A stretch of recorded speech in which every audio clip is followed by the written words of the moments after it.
Bismillahirrahmanirrahim. Assalamu alaikum warahmatullahi wabarakatuh. Mheshimiwa mgeni rasmi Dr. Hussein Ali Mwinyi,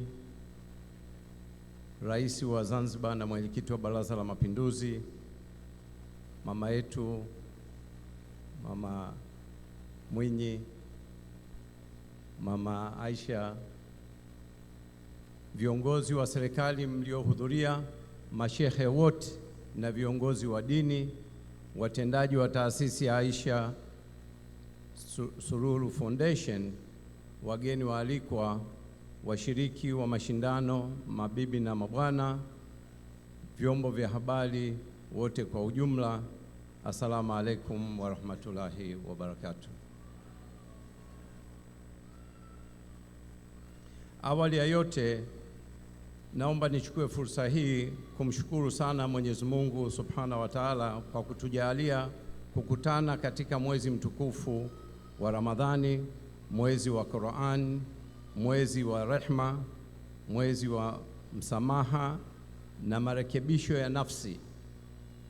Ni mwezi unaotukumbusha thamani ya maadili, subira na kumrudia Mwenyezi Mungu kwa moyo wa unyenyekevu. Mheshimiwa Rais wa Zanzibar, Dr. Hussein Ali Mwinyi, napenda kukushukuru kwa dhati kwa uwepo wako katika tukio hili adhim.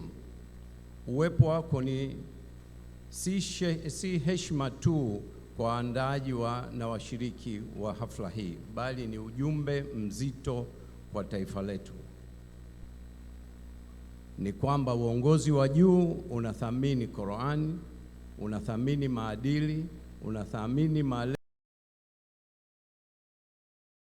sana. Huu ni uongozi lenye hofu ya Mungu na maadili mema. Vile vile naipongeza sana taasisi ya Aisha Sururu Hassan kwa maono yenu makubwa na juhudi zenu za dhati katika kuandaa mashindano haya. Mnawekeza katika jambo lenye thamani isiyopimika. Kuijenga Qur'ani ndani ya nyoyo za vijana wetu, huu ni uwekezaji wa kweli kwa mustakabali wa taifa letu. Tunamwomba Mwenyezi Mungu awazidishie nguvu, hekima, busara katika juhudi hizi, na Mwenyezi Mungu aendelee kuzibariki. Leo hatuko hapa kwa mashindano ya kawaida. Tupo hapa kushuhudia vijana wakihifadhi maneno ya Mwenyezi Mungu. Kuhifadhi Qur'ani si kukariri au kushindana kwa ajili ya kutoa sauti nzuri.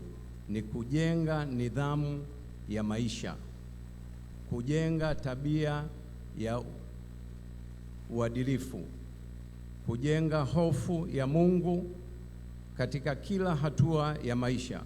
Qur'ani inapokaa moyoni, inaongoza fikra, inaongoza maamuzi na inaongoza matendo mazuri. Mashehe waliopita wamezungumza kwa ufasaha katika mambo haya. Vijana hawa leo si washindani tu, ni hazina kwa taifa letu. Ndani ya hao vijana kesho watakuwa ni wasomi, wataalamu na wale watakaoweza kuliongoza taifa letu kwa hekima na uadilifu na maadili mema.